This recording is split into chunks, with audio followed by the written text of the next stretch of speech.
Сәлеметсіздер ме, құрметті оқушылар? Бүгін біз сіздермен бірге өткен сабағымыздағы бөлінгіштік белгілері бойынша бүгін есептер шығаратын боламыз. В және С деңгейі бойынша. Қазір біз оқулығымыздағы номері 183 есепті қарастырамыз. Әріптің орнына қойғанда, яғни бізде өрнек мынадай түрде берілген. Біріншісі А плюс 47, яғни А плюс 47 өрнегінің мәні 5 санына бөліну керек. Мінекей, мына өрнектің мәні, мынадан шыққан өрнектің мәні бөліну керек 5 санына. Енді осы қай кезде 5-ке бөлінеді дейді, мына аның орнына қандай сан қойған кезде дейді. Демек, бізден сұрап отыр, аның орнына қандай сандар қоямыз дейді. Бір 2 натурал санды жазсаңдар болады дейді. Яғни аның орнына 2 рет жазуымыз керек. Ал есепті ойланайық. Алдыменен мына жақшаның ішінен қандай сан шығу керек? 5-ке бөліну үшін. Ол 5-ке еселік сан болу керек. Яғни 5-ке еселік сандар неше? 10, 15, 20, 25 деген сияқты. Ал біздің жағдайымызда жақшаның ішінде тұрған сан 47-ге қосылу керек. Демек, 47-ге жақын тұрған сан және 5-ке еселік болатын, ол 50-ден басталады.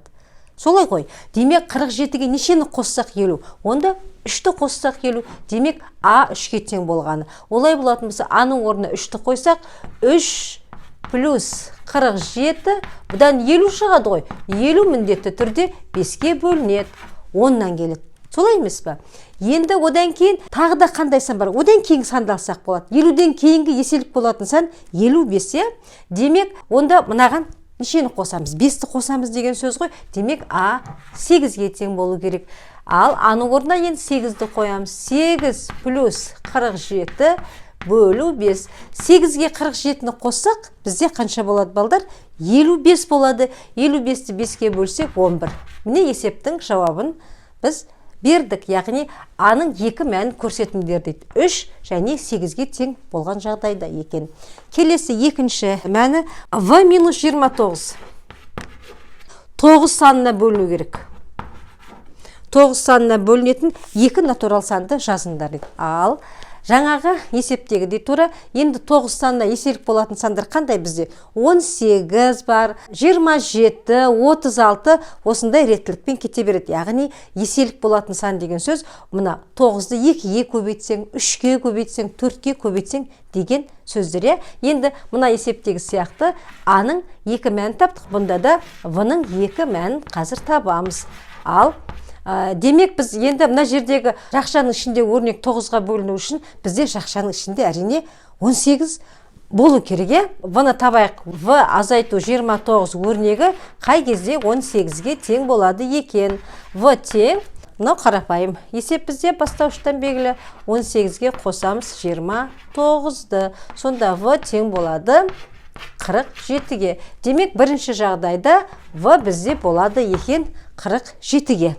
Демек, В-ның орнына 47 қойсақ, 47-ден 29-ды алсақ, енді орнына қойып есептей салайық, 47 азайту 29, 47-ден 29-ды алсақ 18 шығады, ол 18-ді 9-ға бөлсек 2 шығады.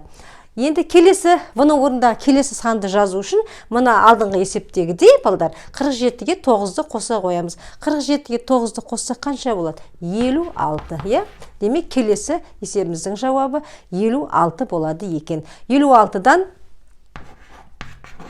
29-ды алсақ, бізде бөлеміз 9-ға тең 27 шығады. 56-тан 29 алсақ, 27-ні 9-ға бөлсек 3 шығады. Мінекей, біз екінші жауабын бердік. 183 есептің. Енді әрі қарай келесі есепті қарастыратын боламыз. Бұл бізде 184 есеп. 29 3 сан берген екен. Қазір рет-ретмен жазайық. 29 саны осы 3 санында еселік болатын қандай жақын натурал сандардың арасында орналасқан дейді. Яғни біз 29-ды ортасына қоямыз да, екі жағына мынандай қос теңсіздік қоямыз, және ол 3 санына 3-ке еселік болу керек. Яғни, енді 29-ның сол жағында неше тұр? 9-ның сол жағында 3-ке бөлінетін ең жақын сан ол бізде 27. Яғни 27 3-ке бөлінеді. Және екінші оң жағына да сондай сан қойымыз керек, 29-ға жақын ол 3-ке бөлінетін. Бізде ол 30. Демек, мына 29-ның сол жағында және оң жағында тұратын сандар 27 мен 30 болады екен. Келесі сан бізде 71. 71 бізде теңсіздіктің, мінекей қос теңсіздіктің екі жағында болады. 71 санына енді қараймыз. 71-дің сол жағына қанша қоямыз? Яғни 3-ке еселік болатын сан, әрине ол бізде 69, 69 3-ке бөлінеді. Ал оң жағына қандай қоямыз? 7 мен 1-ді қоссақ 8 қой. Демек, мына жерде 2 болса болатын еді, яғни қосындысы 9 болатын сан. Ол бізде 72. 72 3-ке бөлінеді, өйткені цифрларының қосындысы 9-ды беріп тұр. Одан кейінгі келесі сан бізде 167 дейді. 167. 167 есеп бұл да 3 санына бөліну керек. Енді біз бұны сол жағына неше қоямыз? 165. Жаңа цифрлардың қосындысы бойынша жазсақ та болады.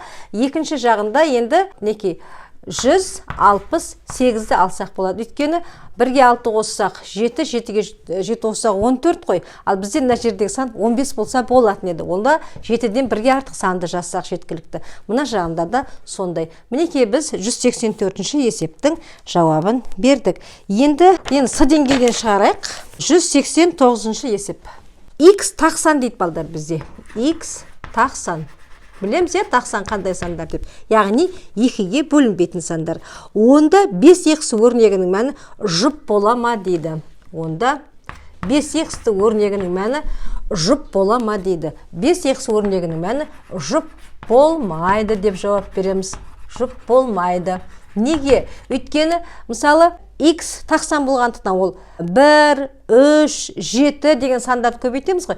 Тақсан мен тақсанды көбейткенде, балдар бізде тақ сан шығады. Соны ескерейік. Мысалы ретінде жазып жіберсек те болады. X айталық 3-ке тең болса, X тақсан ғой. Енді 5 пен X-ті көбейтейік. 5 пен 3-ті көбейтейік. Тең 15. Шыққан сан әрине тақ сан.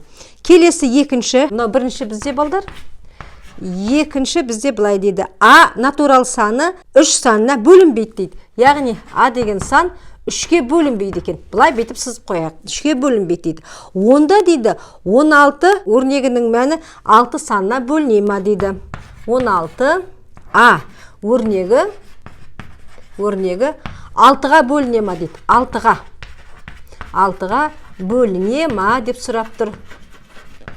Ал өткен сабағымызда естеріңде болса, балалар, біз 6-ға бөлінетін санға ереже айтқанбыз. Қандай сан 6-ға бөлінеді? Егер бір сан бір мезгілде 2-ге де 3-ге де бірден бөлінсе, онда ол 6-ға міндетті түрде бөлінеді деді. Енді қараймыз. А 3-ке бөлінбейді. Мінекей 3-ке бөлінбейді. Онда 16 аның өзі де 3-ке бөлінбейді балдар. Өйткені бізде қалай еді өткен сабағымызда айттық, егер көбейткіштердің біреуі бөлінсе дедік. Көбейткіштердің біреуі сол санға бөлінсе, онда көбейтінді де бөлінеді дедік. Демек, А бөлінбегендіктен оның қасында көбейтіліп тұрған сан 1-ге көбейтілгендегі шыққан. Көбейтінді міндетті түрде бөлінбейді. Ал 3-ке бөлінбесе, онда ол 6-ға бөлінбейді. Түсінікті ғой. Келесі үшінші 8В өрнегінің мәні 10 санына бөлінеді дейді. 10-ға бөлінеді. 10-ға бөлінеді дейік. Есеп айтады 12В өрнегінің мәні 10-ға бөліне ма дейді. Енді қараймыз. 8В 10-ға бөлінеді деп отыр. Яғни 8 бен бұның арасында көбейту бар. 8В 10-ға бөлінеді деген сөз, мына 8 болса да 10-ға бөлінбейді, онда В 10-ға бөлінетін болып тұрғаны. Яғни көбейткіштердің біреуі бөлінсе, көбейтінді бөлінеді. Онда В 10-ға бөлініп тұрған. Демек, сол жауаптың қорытындысы бойынша В 10-ға бөлінсе, онда 12В да 10-ға бөлінеді. Енді балалар, мен мына жерде 190-шы есептен мен мынандай мәлімет айтып жіберейін. Екіншісі туралы, бізде. Так, екіншісіне, біріншісі енді түсінікті, қарап шығарасыңдар. Екіншісінде былай дейді. 4 және 5 сандарына бөлінгіштік белгілерін өздерін құрастырыңдар дейді. Бізде мынандай беріпті. 328 дейді. 775 дейді. 5000 дейді.